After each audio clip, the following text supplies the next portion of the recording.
Ry Jesosy tomponay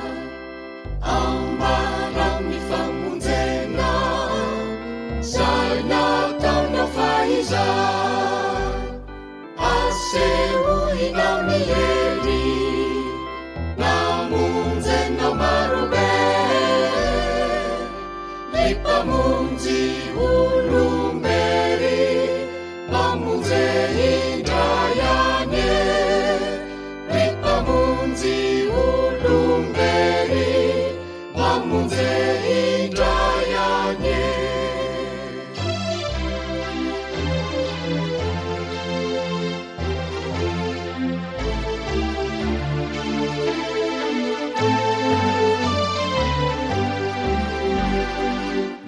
mahevelonao ny nosy itoerana izao iantrano ry Jesosy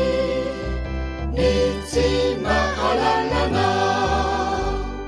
iantrao re faretany anjakany aizibe mba ho tonga fanganany ny mazava lehibe mba ho tonga fanganany ny mazava lehibe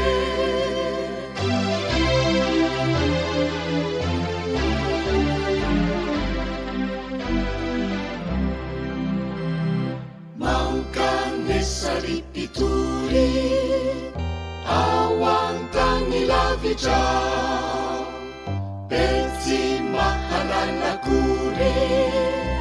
ani Jeso tomponao eny fahatrany indrisy